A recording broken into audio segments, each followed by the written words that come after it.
Following recent events in Afghanistan, a local VFW is creating a space for veterans to voice their concerns. I'm Bronte Sorotsky with how they plan to show their support. Plus, the Joplin Greenhouse and Coffee Shop teams up with the Joplin Humane Society for a fur baby fundraiser, and we are checking out the fun. The 4 states' most watched news starts now. Thanks so much for joining us. I'm Mike Mahoney. The Kansas Bureau of Investigation is looking into an officer-involved shooting in Chanute. According to the KBI, the Chanute Police Department contacted them around 8 o'clock Friday night to request assistance investigating the shooting. Preliminary information says the Chanute Police Department received a report of a suspicious person looking into car windows in the area of 4th and Evergreen in Chanute. A CPD officer responded to the area and located 28-year-old Brandon Schlichting of Chanute. When the officer tried to make contact with Schlichting, officials say Schlichting pulled a weapon and pointed it at the Chanute officer. The officer then fired one time, striking Schlichting in the head. Schlichting was taken to the University of Kansas Medical Center and is currently in critical condition. One man is dead following a 2-vehicle crash in Bourbon County.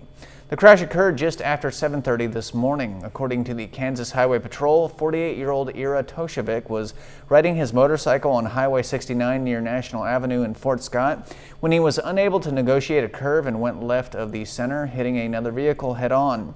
Toshevic was taken to Ascension Via Christi in Fort Scott, where he later died. The driver of the other vehicle refused treatment at the scene. The effort to evacuate Americans and American allies from Afghanistan has taken on new urgency. There are new reports that a terror group is planning to carry out a terrorist attack at the airport in Kabul, the hub of the evacuation effort. Fox News' Lucas Tomlinson has the latest. Even more urgency here at the Pentagon to get all Americans and vulnerable Afghans out of the country after a new threat from the Islamic State. We're fighting against both time and space. That's the race that we're in right now. And we're trying to do this as quickly and as safely as possible. I'm not going to speculate about whether windows are closing or opening.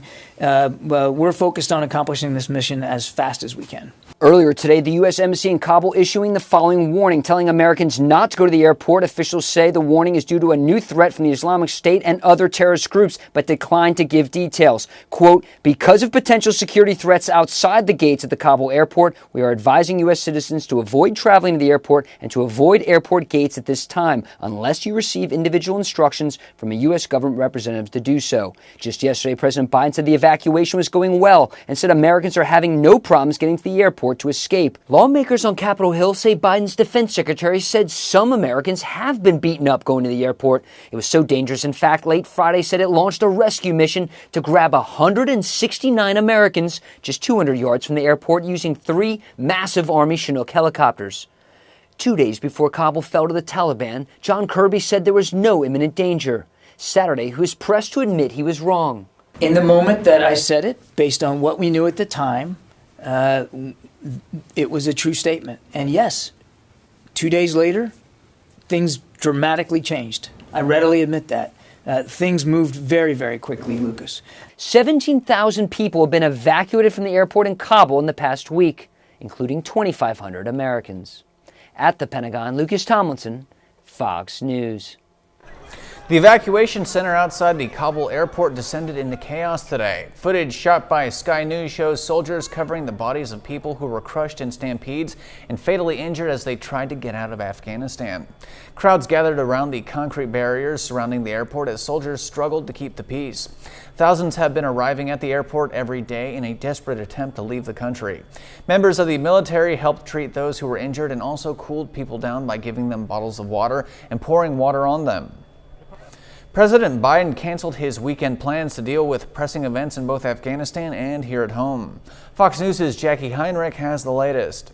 President Biden canceled his trip to Wilmington. He was supposed to leave shortly after his meeting with his national security team this morning. We don't expect to see the president today, but the White House did release a news statement amid reports that Fox News confirmed of a possible Islamic State threat against the airport in Kabul, forcing the U.S. military to find new ways for evacuees to reach the airport. A White House official said the president and vice president, who was en route to Singapore, met with their national security team by secure video conference and, quote, discussed the security situation in Afghanistan and counterterrorism operations, including ISIS-K. They discussed the massive logistical operation to evacuate American citizens and their families, SIV applicants and their families, and vulnerable Afghans both on U.S. military aircraft as well as flight charters and coalition flights. The official also said the team continued to work on aggressive efforts to finalize agreements with third-party countries to serve as transit hubs for the evacuation effort. The last we heard from the president, he extended the commitment to evacuate stranded Americans to Afghan refugees and allies, but it was unclear by what means he intends to do that and if it would involve American troops. The NATO Secretary General indicated allied nations are also scrambling to meet the deadline set by the U.S., and the president dismissed the notion that the country's credibility is being challenged on the world stage. I have seen no question of our credibility from our allies around the world. I've spoken with our NATO allies. The fact of the matter is, I have not seen that. Matter of fact, the exact opposite I've got.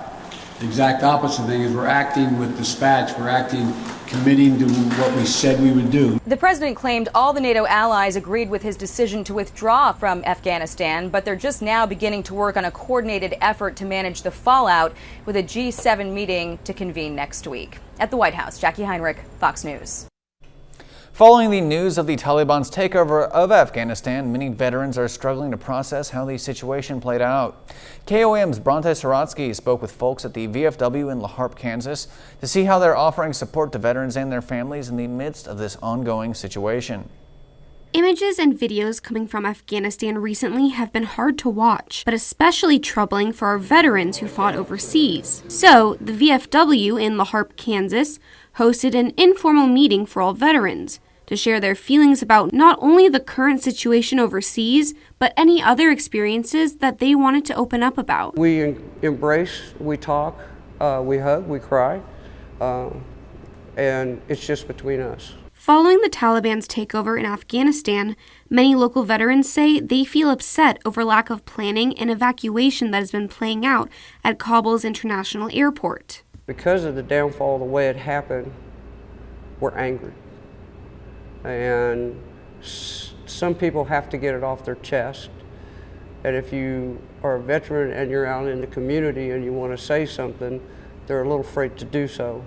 So what we did is we brought it into our organization that any veteran is more than welcome to come here and speak openly about what's going on. The VFW says they decided to hold this meeting after noticing many were upset within their community of veterans. We're veterans and we take care of each other no matter what.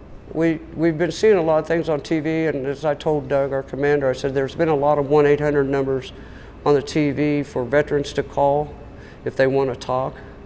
And we have a lot of veterans in this community. I think we need something like that to discuss it.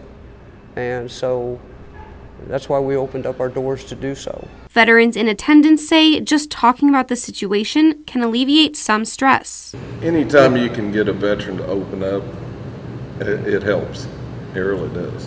And even those who just wanted to feel supported but didn't want to speak up were able to do so. In La Harpe, Bronte Sorotsky, KOAM News. All right, we are going to switch focus to the four-state area, and we're going to talk to meteorologist Nick Kelly with your first weather. Nick. An interesting day, Mike. We had quite a bit of rain and thunderstorms this morning, but fortunately that helped us out with temperatures. On a day where I was expecting highs to push back near 90, we actually dropped to 70 this morning and topped out at 87. We'll certainly take it, considering where we're going to go as we head throughout the coming week. Two things I'm focusing on in the short term. Heat advisories for northeast Oklahoma until 8 o'clock tomorrow evening. Number two, thunderstorms have been developing across northeastern and north central parts of Oklahoma. Most of these are going to ride right along the front, parked right to the south. I would not be surprised, though, if during the overnight we get a couple of those stragglers coming in. Otherwise, partly to mostly cloudy, maybe some areas of fog, especially where you picked up the heavy rain this morning. Otherwise, we'll drop back to 71, and unfortunately, Mike, we go back into the heat tomorrow despite a random storm. Highs near 93, and let's be ready for a hot week. We'll break down how high the thermometer will go here in a bit. Yikes. All right, thanks so much, Nick. The Joplin Greenhouse and Coffee Shop really went to the dogs today, but it was all for a good cause. Visitors were allowed to bring their four-legged friends to the greenhouse for their Fur Baby fundraiser. The greenhouse teamed up with the Joplin Humane Society and donated $1 for every drink they sold at their coffee shop. Bandanas were also sold, and $2 from every bandana sale also went to the Humane Society. A Humane Society representative says the Joplin Greenhouse and Coffee Shop is really passionate about helping 4-state dogs find forever homes, and in fact, this fundraiser was their idea. They actually reached out to us to see if we could do something with them. They've been really helpful today. They actually came out this week to take photos of dogs. They've been really hands-on with the program and everything. Folks stopping by the greenhouse were able to chat with Joplin Humane Society volunteers and learn more about how they can lend the shelter a helping hand. The city park in Chautauqua, Kansas was the site for the second Neosho River nap-in. Tonight, KOAM's Chris Warner tells us what napping is and introduces us to a man who has made it a lifelong hobby. Along the Neosho River in Chautauqua is the city park, and on Friday and Saturday it played host to the Neosho River nap-in. Napping is shaping a piece of stone by hitting it and making stone tools or weapons, or even for building walls.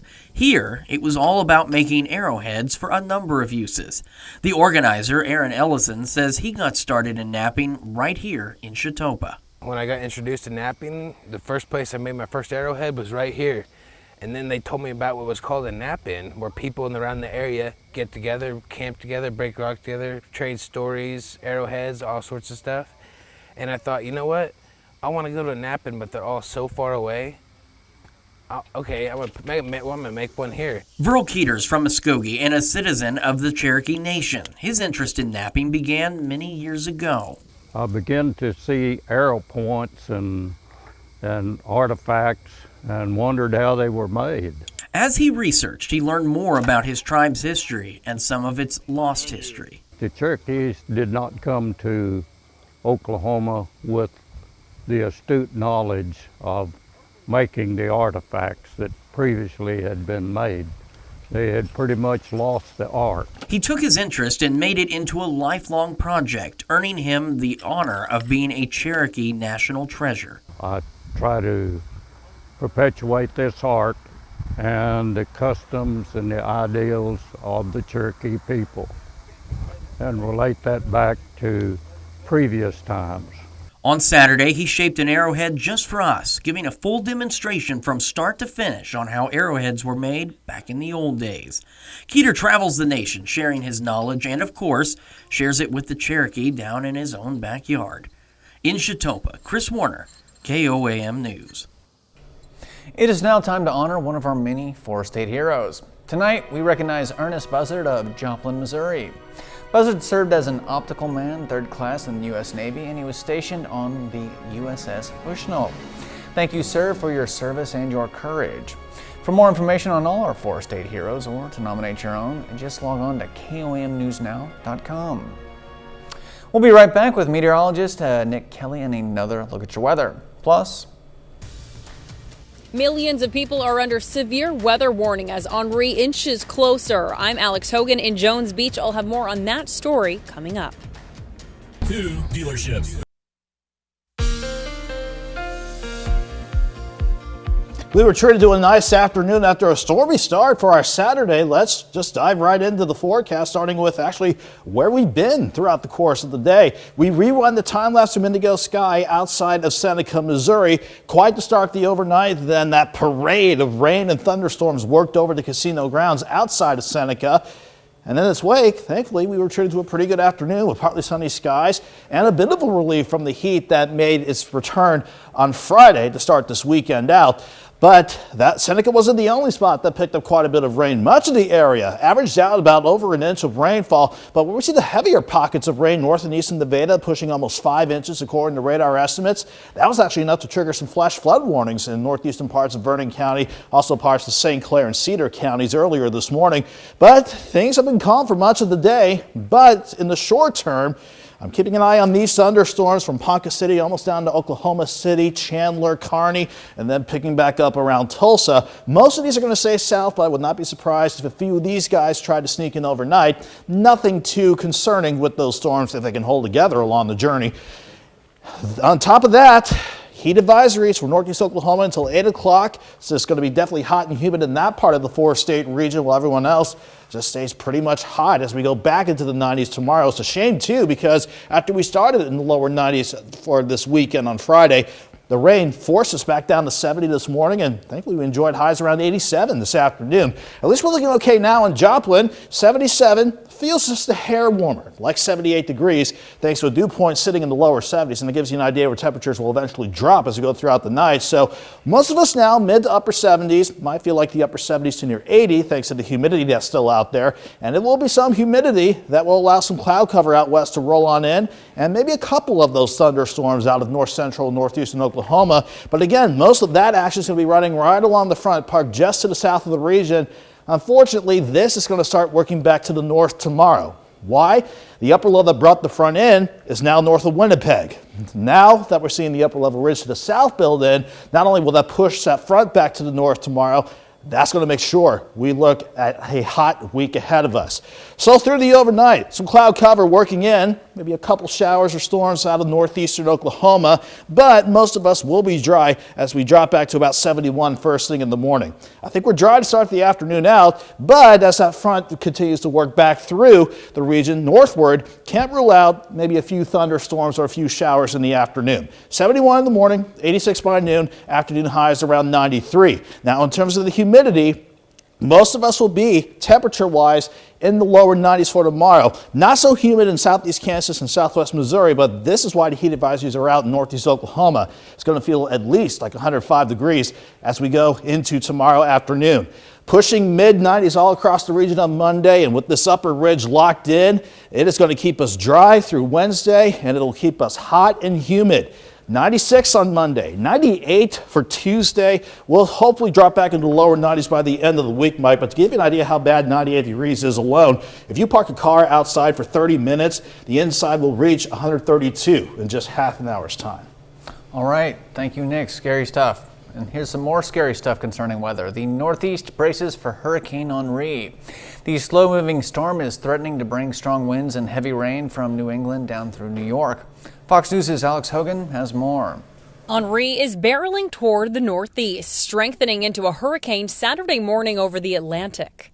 It's kind of a shame to see the end of the summer kind of end this way. It's expected to make landfall Sunday afternoon on Long Island, a rare event for the area which has not had a direct hit from a hurricane since Gloria in 1985. If you know you are in an area that is subject to tidal surges, get out of that area now, please. Strong winds and rain are expected to impact New York City into New England, with up to 6 inches of rainfall possible for parts of the coast. The National Hurricane Center says Henri also carries the threat of storm surge between 3 to 5 feet. The Coast Guard urging people to stay off the water.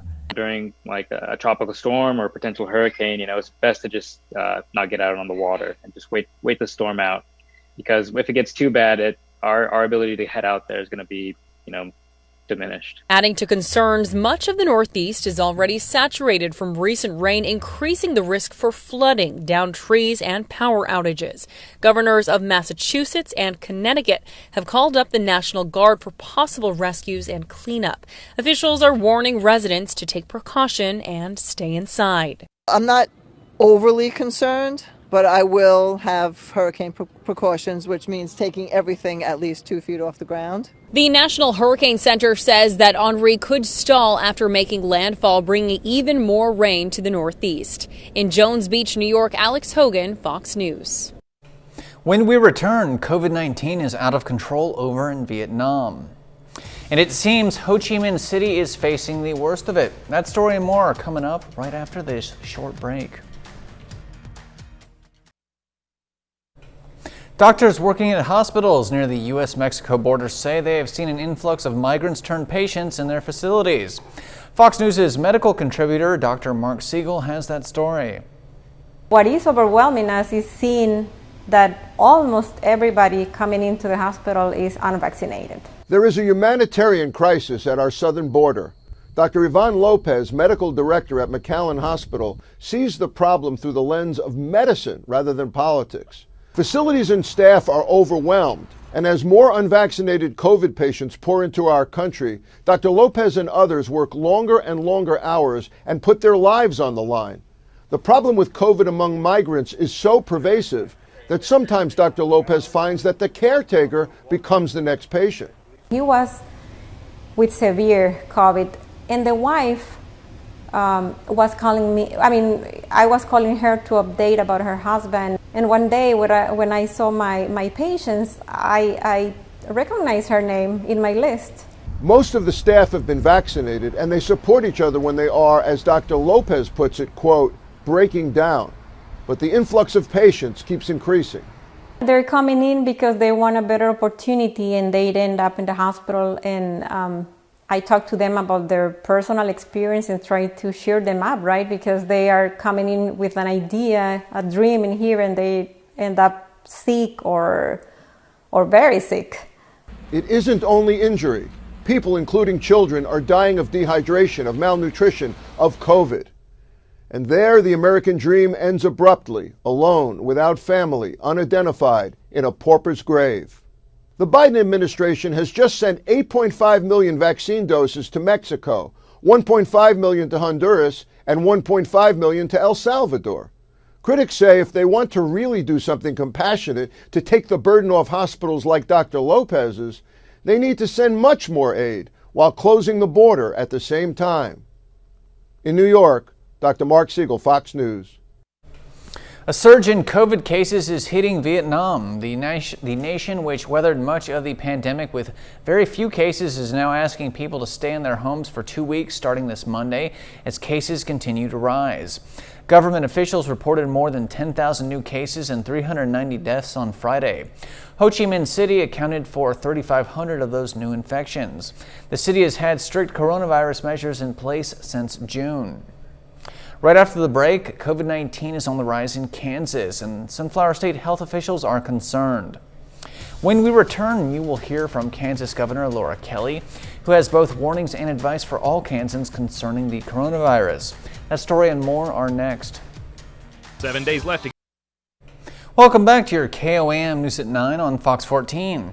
There is growing concerns in Kansas as COVID-19 cases continue to rise and patients continue straining hospital resources.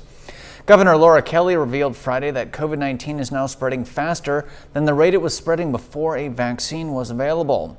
This has led to a spike in hospitalizations, which could be curbed if more Kansans were vaccinated. The governor is urging Kansans not to wait to get their shot and to mask up in order to avoid the virus's spread.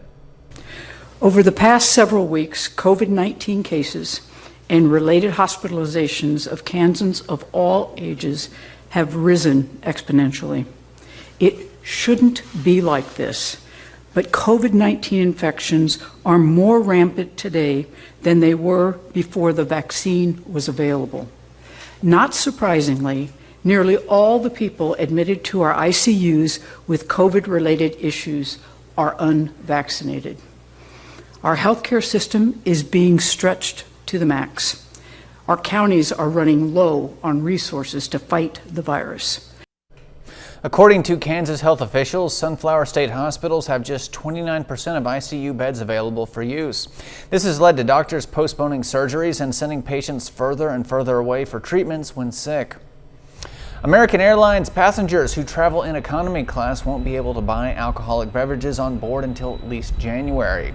This week, the airline notified its flight attendants that it won't be resuming in-flight alcohol sales until January 18th.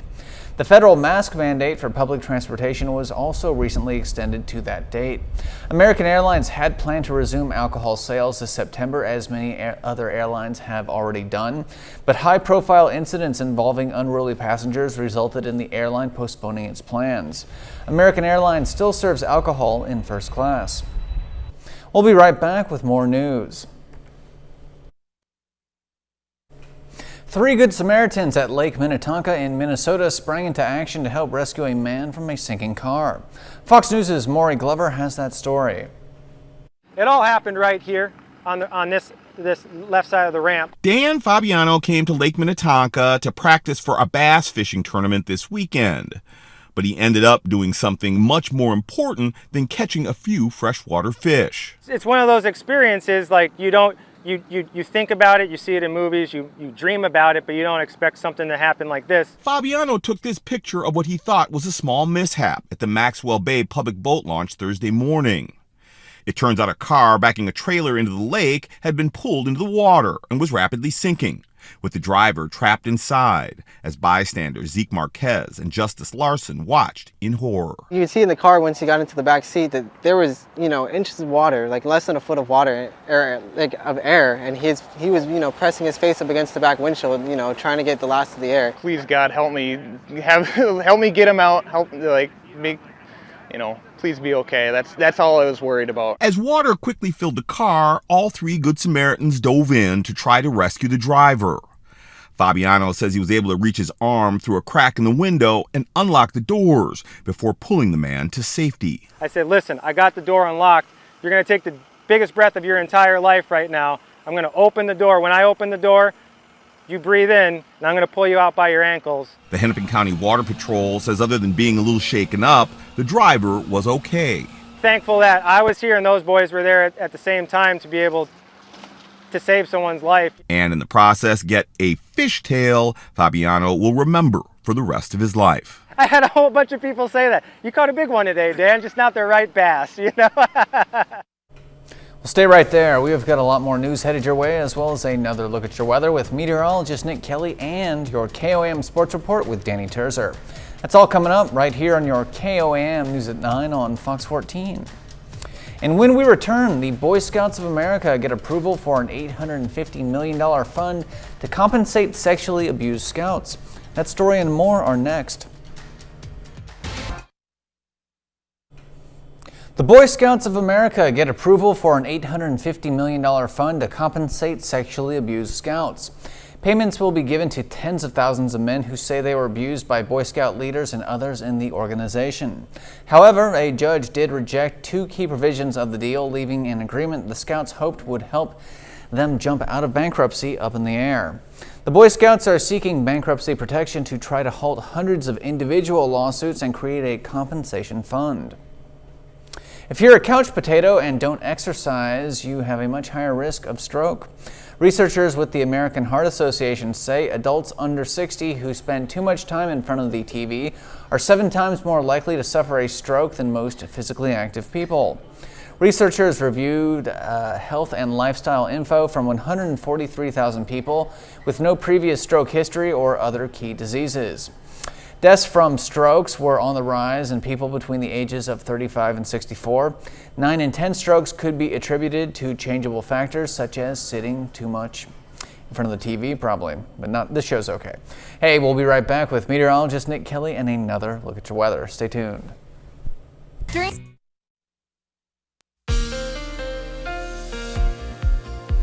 Even though we might see a few thunderstorms sneak in late tonight, maybe a couple tomorrow, that will not stop the heat from returning once again. But before we get too far ahead of ourselves, let's look back actually on where we've been throughout the day. The time-lapse indigo sky outside of Seneca, Missouri certainly tells an interesting tale. In fact, quiet overnight to start, then that parade of rain and thunderstorms plowed over the casino grounds. Thankfully, though, gave way to a pretty nice afternoon with partly sunny skies and at least a dry afternoon for us to savor and enjoy. But the rain this morning left behind quite a bit of measurable rainfall. On the average, area-wide, over an inch of rain. But the heaviest of the rains, northeast of Nevada and west of Stockton Lake, that was actually enough, with radar estimates close to 5 inches, to cause some flash flood warnings earlier this morning. But those have subsided before we hit the 10 o'clock hour this morning. We stayed quiet for much of the day, but look back toward the southwest. I'm watching these thunderstorms as they try to work away from I-35 and work through Tulsa. I think most of these stay south, but you can see this very thin line of reflectivity out ahead of these storms. That's outflow or winds coming out from the storm. Sometimes, not always, but sometimes that could be enough to get some heat and humidity to lift up, provide additional showers in the storm. So we'll see if that comes to pass as this parade of storms tries to clip our very far southern counties as we go through the night. But the bigger story, certainly for tomorrow, the heat advisory is in effect for northeast Oklahoma until 8 because it'll feel like 105 during the afternoon tomorrow.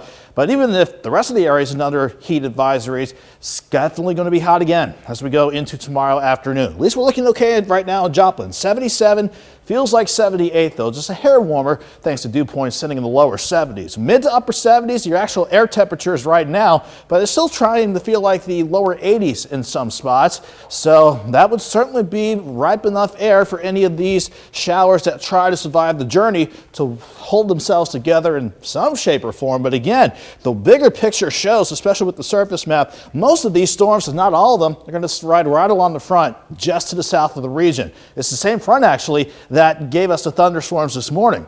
Unfortunately, that front's going to lift back north through the day tomorrow because this upper low near Winnipeg brought the front in, but it's lifting back north over Hudson Bay. This upper ridge, though, as it gains steam, is going to force that front back north, and it will definitely leave us hot for much of next week. So we'll still keep an eye on those storms out in north central Oklahoma near Tulsa. Some of those could try to clip some of our southwestern counties overnight.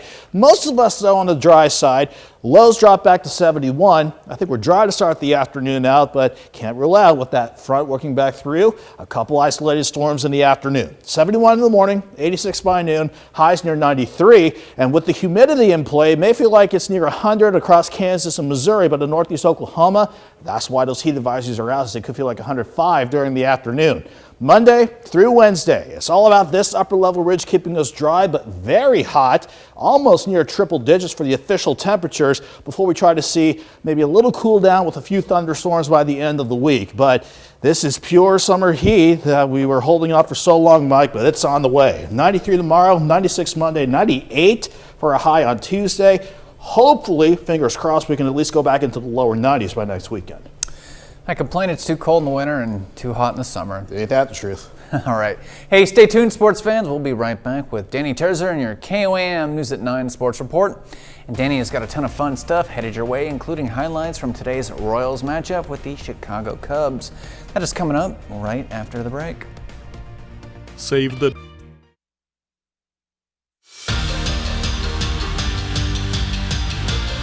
The Colgan Panthers wrapped up their first week of practice. Colgan is coming off a 7-3 season, but graduated a big senior class. This year, there's only 4 seniors on the Panthers squad. Many are returning from injuries and have extra motivation to make their last year special. The Panthers are relying on those guys to help lead this young group, especially through a tough early schedule. We lost so many seniors last year and so few returners this year will be young and new, but you know, we feel good about up front, the guys we've got coming back. 3 guys with a lot of experience from last year. They're very smart, very intelligent, and really make things click. But you know, I think our backfield has the potential to be very good as well with the likes of Aiden Fleming and Cooper Simmons and Jalen Van Beesler. Missouri high schools kick off the football season next Friday, but for some local high schoolers in southwest Missouri, the season starts today.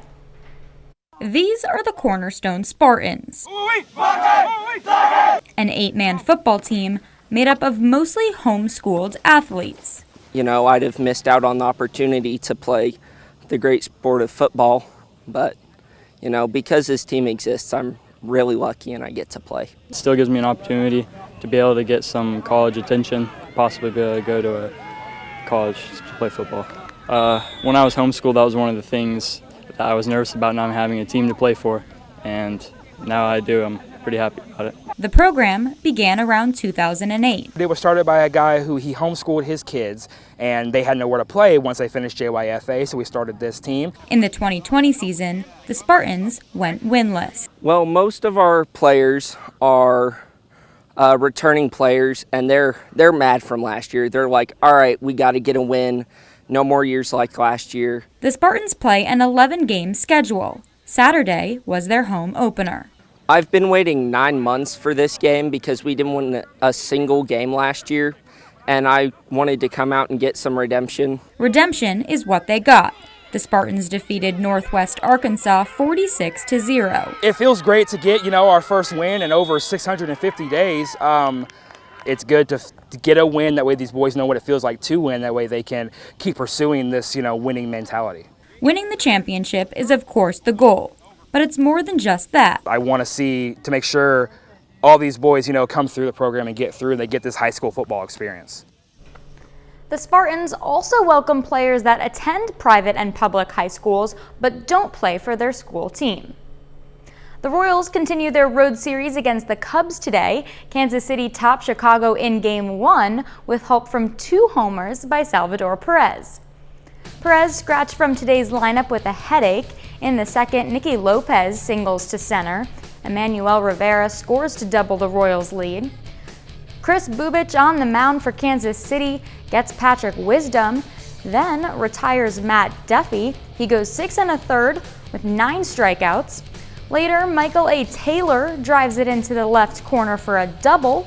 Andrew Benintendi coming home. This play here will be reviewed, but the run does score. Royals get the 4-2 win and take their 2nd straight series. The Cardinals are in the middle of a home series against the Pirates.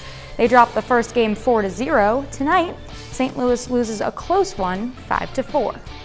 We'll be right back with more news. Welcome back. Civil rights leader and Reverend Jesse Jackson and his wife Jacqueline have been hospitalized after contracting COVID-19.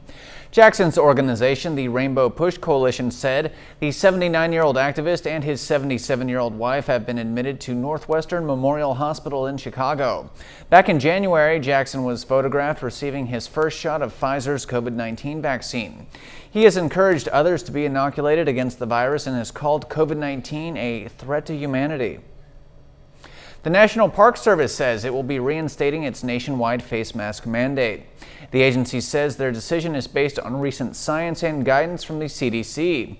The order will be in effect, quote, until further notice, and it applies to all MPS buildings and public transportation systems, as well as outdoor spaces when people can't physically distance.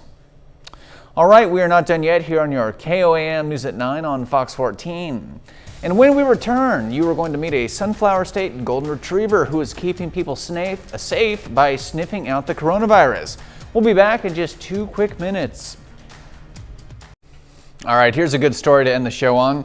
A 2-year-old Golden Retriever in Kansas will soon be using her nose in the fight against COVID-19. This is Ivory, and on top of being a very good girl, she's also a COVID-19 sniffing dog. Ivory is going out to a network of assisted living centers to sniff out COVID-19 among residents in hopes of preventing the spread of the virus.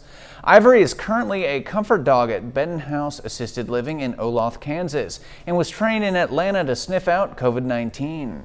COVID has its own chemical scent, as does, you may have heard of dogs that can smell cancer. And something else that that Ivory could do in the future would be for those who have diabetes. Ivory will eventually use her 300 million scent receptors to smell a swab that's been applied to a test subject's hand to determine if they are infected with the coronavirus. But for now, she will continue her role as a comfort dog for residents at the facility in Olathe. All right, thanks so much for tuning in this evening. We'll see you tomorrow for more KOAM News at 9 on Fox 14. Have a great night. Stay safe out there.